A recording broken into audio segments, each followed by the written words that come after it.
Good evening. What I wanted to talk about with everyone is under this the name of what I'm gonna be sharing with everyone in this Bible study is called When We're Under Pressure, Will We Stand Up for God? When we're under pressure, will we stand up for God? And this is gonna be coming from Daniel chapter 3 and Daniel chapter 6. Um, just like in the stories of Shadrach, Meshach, and Abednego, they showed courage under pressure. They did not turn their backs on God. They stood up for God. And many people turn their backs on God when under pressure. But they kept on doing what God wanted them to do. They stood up for God. And with the story of Daniel in the lion's den, when King Darius made the decree that if anyone prays to any other god will be thrown into the lion's den, Daniel didn't cave in to the pressure. That didn't scare Daniel. He kept on doing what God wanted him to do. He stood up for God. Now the same question is for us. Will we stand bold when under pressure to keep doing what God wants us to do? When we're under pressure, will we stand up for God?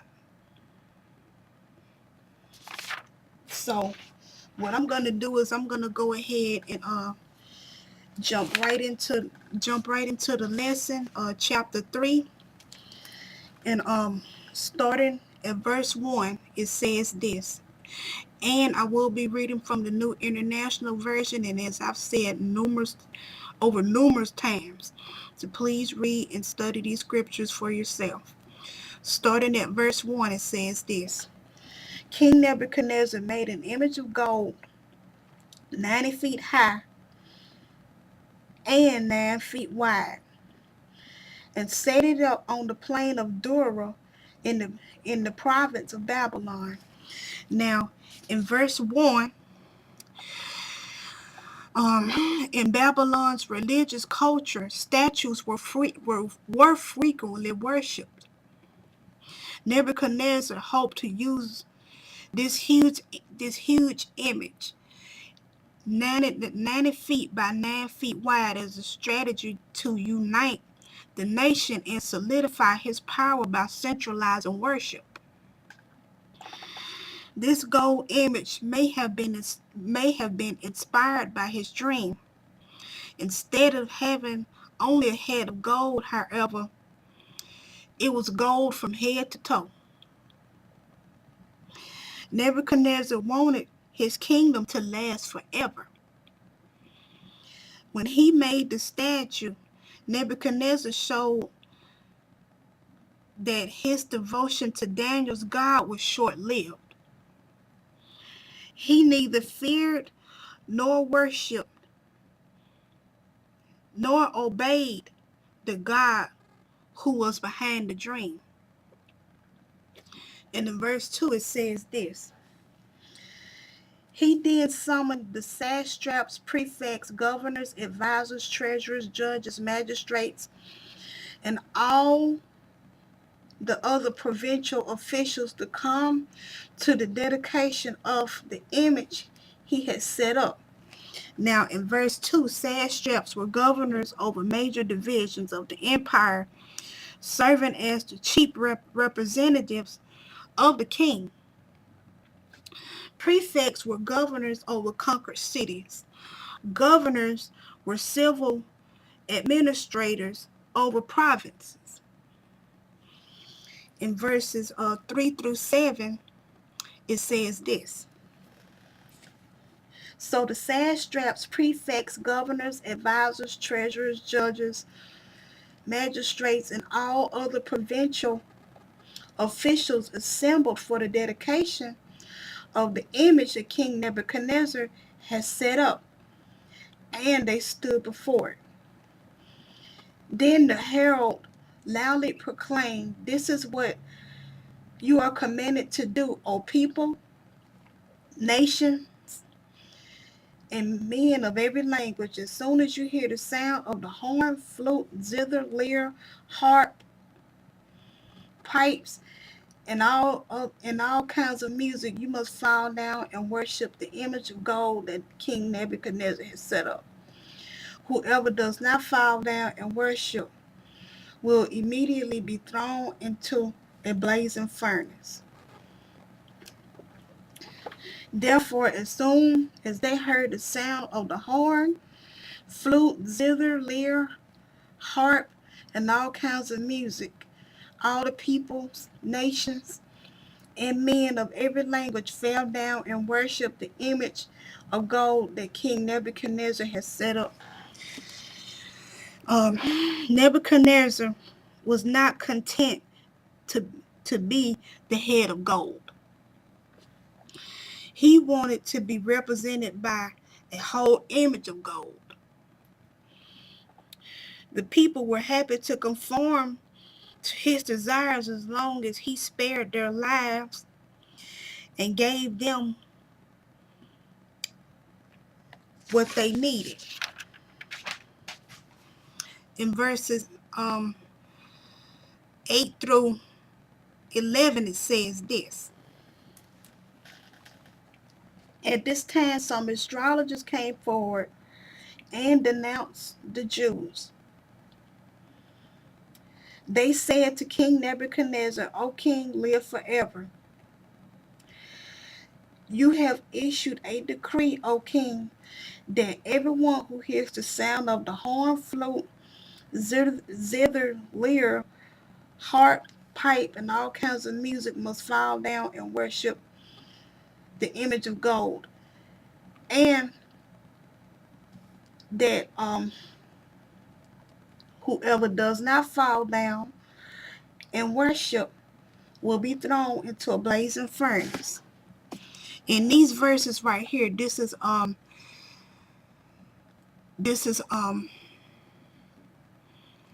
what everybody had to do. In these verses, the decree was made that everyone who hears the sound of the horn, flute, zither, lyre, harp, pipes, and all kinds of music must fall down and worship the image of gold.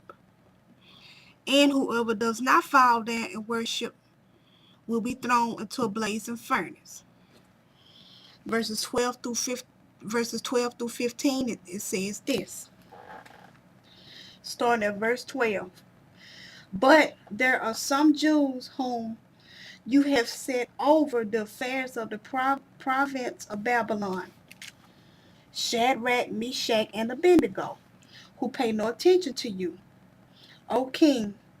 They neither serve your gods nor worship the image of gold you have set up." Furious with rage, Nebuchadnezzar summoned Shadrach, Meshach, and Abednego. So these men were brought before the king. And Nebuchadnezzar said to them, "Is it true, Shadrach, Meshach, and Abednego, that you do not serve my gods nor worship the image of gold I have set up?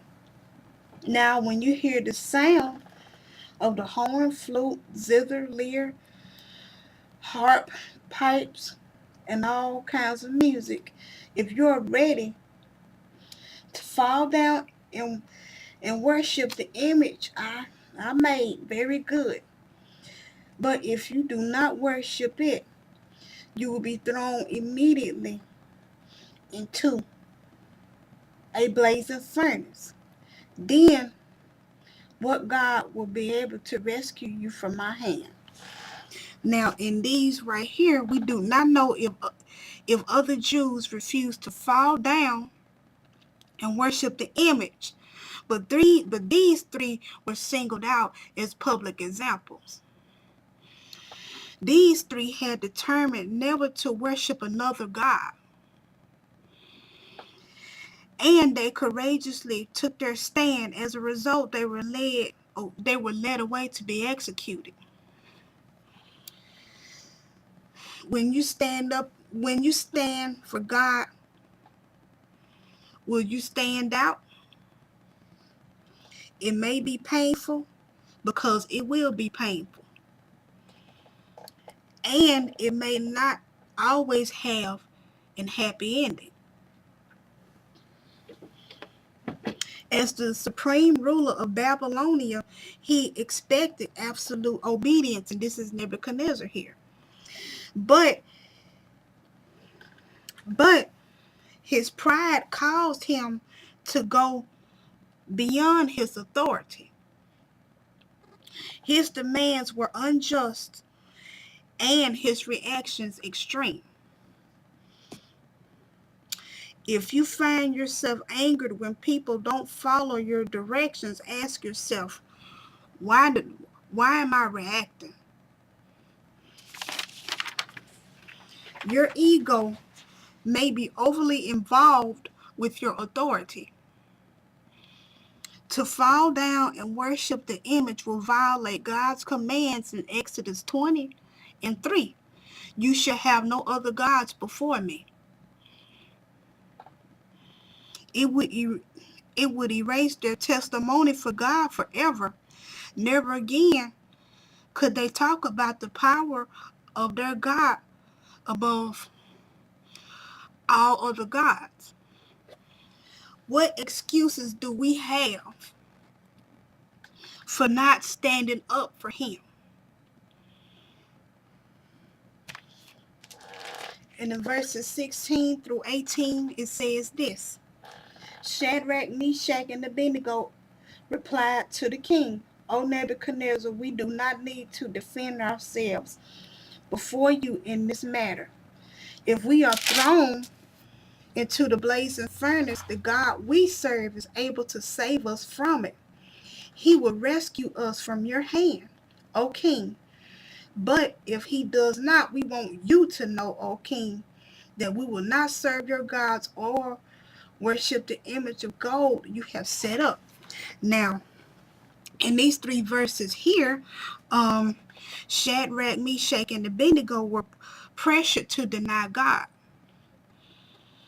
but they chose to be faithful to him no matter what happened.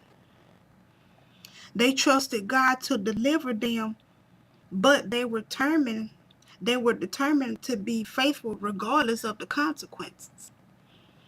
If God, let's see, we should be faithful to serve God, whether he intervenes on our behalf or not. Our eternal reward is worth any suffering we have to endure first. And in verse 19 it says this: Then Nebuchadnezzar was furious with Shadrach, Meshach, and Abednego, and his attitude toward them changed. He ordered the furnace heated 7 times harder than usual, and commanded some of the strongest soldiers in his army to tie up Shadrach, Meshach, and Abednego and throw them into the blazing furnace. So these men, wearing their robes, trousers, turbans, and other clothes, were bound and thrown into the blazing furnace. The king's command was so urgent and the furnace was so hot that the flames of the fire killed the soldiers who took up Shadrach, Meshach, and Abednego. And these 3 men, firmly tied, fell into the blazing furnace. Now, in verse 19, his attitude toward them changed. When we do something that offends non-followers, their attitude towards us changes because they're basically selfish. We as followers should be different. We should love those who offend us.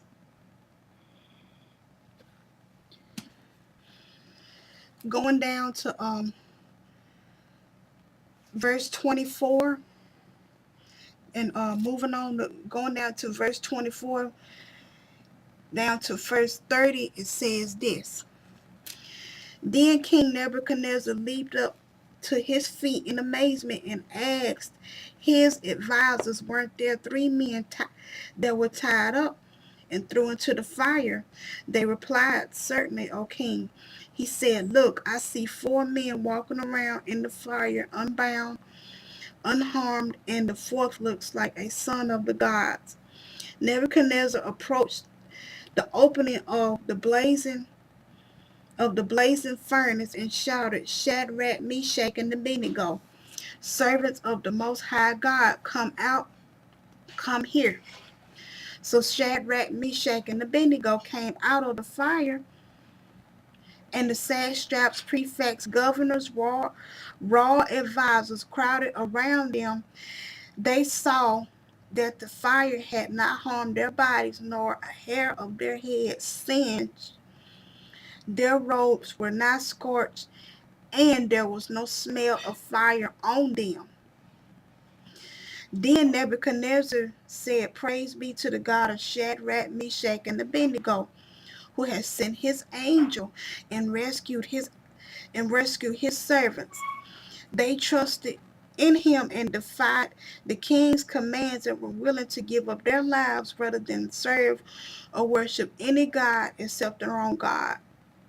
Therefore, I decree that the people of any nation or language who say anything against the God of Shadrach, Meshach, and Abednego be cut into the pieces, and their houses be turned into piles of rubble, for no other God can save in this way.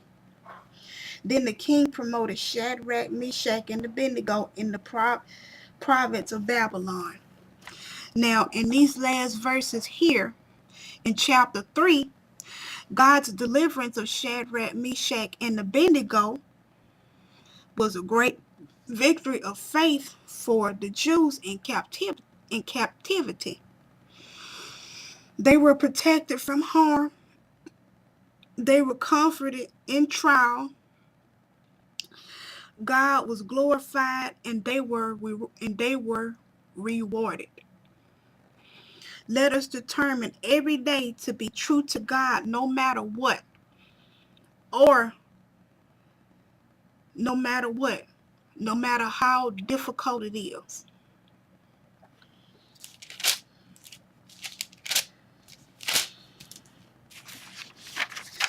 Going now, what I'm going to be discussing is Daniel chapter 6. In verses 1 through 3, it says this. It pleased Darius to appoint 120 satraps to rule throughout the kingdom, with the 3 administrators over them, one of whom was Daniel. The satraps were made accountable to them so that the king might not suffer loss. Now Daniel so distinguished himself among the administrators and the satraps by his exceptional qualities that the king planned to set him over the whole kingdom. Now, in these 3 verses here, at this time, Daniel was over 80 years old, and one of Darius's top 3 administrators. Daniel was working with those who did not believe in his God, but he worked more efficiently and capably than all the rest. Thus, he attracted the attention of the pagan king and earned a place of respect. One of the best ways to influence non-followers is to work diligently and responsibly. How well do we represent God on our jobs? How well do how well do you represent God to your employer?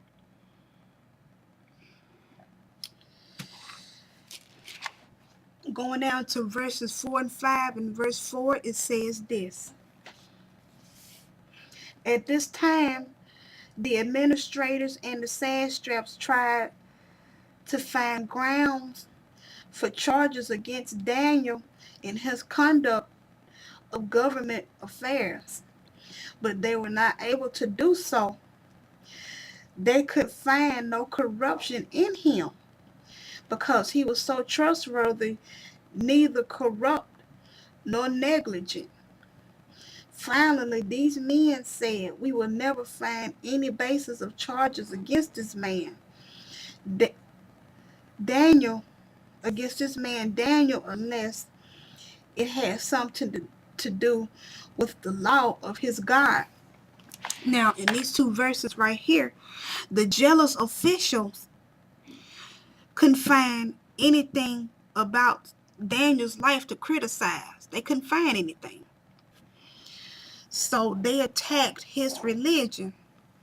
If you face jealousy, if you face jealous critics because of your faith, be glad they're criticizing that part of your life. Perhaps they had to focus on your religion as a last result. As a last resort, you know. Respond by continuing to believe and live as you should. In verses 6 through 17, it says this. So the administrators and the satraps went as a group to the king and said, "O King Darius, live forever. The royal administrators, prefects, satraps, advisors, and governors have all agreed that the king should issue an edict and enforce the decree that anyone who prays to any god or man during the next 30 days, except to you, O king, shall be thrown into the lion's den. Now, O king, issue the decree and put it in writing so that it cannot be altered, in accordance with the laws of the Medes and the Persians, which cannot be repealed." So King Darius put the decree in writing. Now when Daniel learned that the decree had been published, he went home to his upstairs room where the windows opened towards Jerusalem. 3 times a day he got down on his knees and prayed, giving thanks to his God just as he had done before. Then these men went as a group and found Daniel praying and asking God for help. So they went to the king and spoke to him about his royal decree. Did you not publish that? Did you not publish a decree that during the next 30 days, anyone who prays to any god or man except to you, O king, would be thrown into the lion's den? The king answered, "The decree stands in accordance with the laws of the Medes and the Persians, which cannot be repealed." Then they said to the king, "Daniel, who is one of the exiles from Judah, pays no attention to you, O king, or to the decree you have put in writing. He still prays 3 times a day." When the king heard this, he was greatly distressed. He was determined to rescue Daniel and made every effort until sundown to save him. Then the men went as a group to the king and said to him, O king, that according to the law of the Medes and the Persians, no decree or edict that the king issues can be changed. So the king gave the order. They brought Daniel and threw him into the lion's den. The king said to Daniel, may your God, whom you serve continually, rescue you. A stone was brought and placed over the mouth of the den, and the king sealed it with his own signet ring and with the rings of his nobles, so that Daniel's situation may not be changed. Now, in these verses here, the officers lied when they use the word all. For that gave the king the idea that Daniel agreed with them. But no laws or threats could keep Daniel from his times of prayer. Is prayer to you a matter of life or death? It most certainly was to Daniel. And in verses 18 through 20, it says this. Then the king returned to his palace and spent the night without eating and without any entertainment being brought to him, and he could not sleep. At the first light of dawn, the king got up and hurried to the lion's den. When he came near the den, he called to Daniel in an anguished voice, Daniel, servant of the living God, has your God, whom you serve continually, been able to rescue you from the lions? Now, in these verses here, at this point, Daniel was in the lion's den, and the king was scared.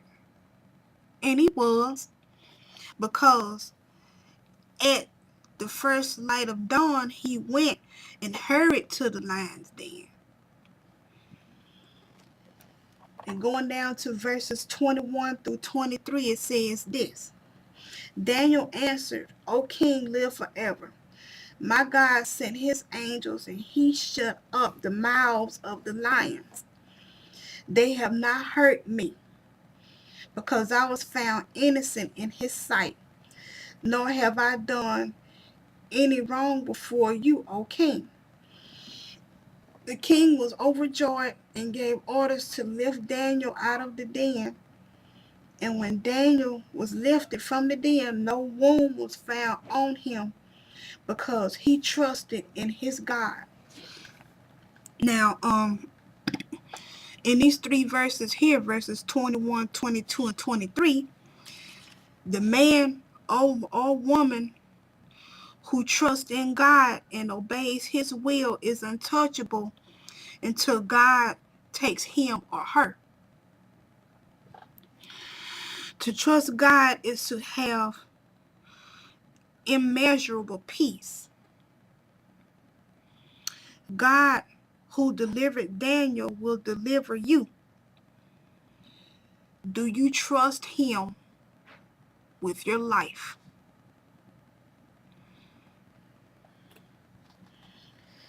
And in verse 24, it says this.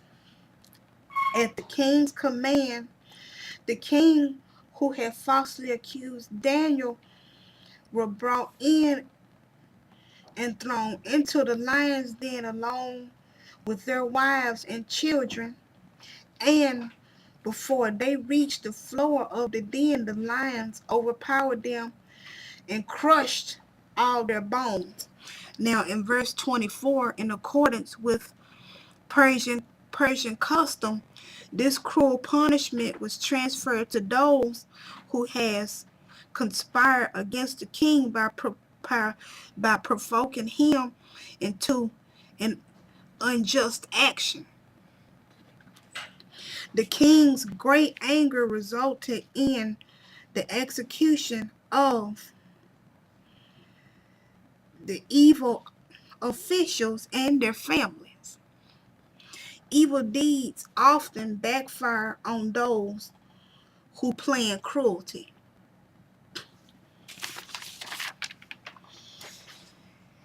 And in verses 25 and on down to the rest of the chapter, it says this. Then King Darius wrote to all the peoples, nations, and men of every language throughout the land, may you prosper greatly. I issue a decree. In every part of my kingdom, people must fear and reverence the God of Daniel, for he is the living God. He endures forever. His kingdom will not be destroyed. His dominion will never end. He rescues and he saves. He performs signs and wonders in the heavens and on earth. He has rescued Daniel from the power of the lions. So Daniel prospered during the reign of Darius and the reign of Cyrus the Persian. Now, in these verses here, Nebuchadnezzar had come to believe that Israel's God was real because of the faithfulness of Daniel and his friends. Darius was convinced of God's power because Daniel was faithful and God rescued him. Although Daniel was captive in a strange land, his devotion to God was a testimony to the powerful rulers. Be faithful to God so he can use you to make an impact on others. Daniel was under pressure, but Daniel was faithful to God no matter what. Are we the same way? Dare to be a Daniel. Dare to stand alone. Dare to have a purpose firm. Dare to make it known.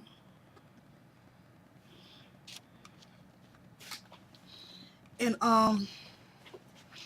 that's the this is what I wanted to share with everyone this evening, and I just hope and pray that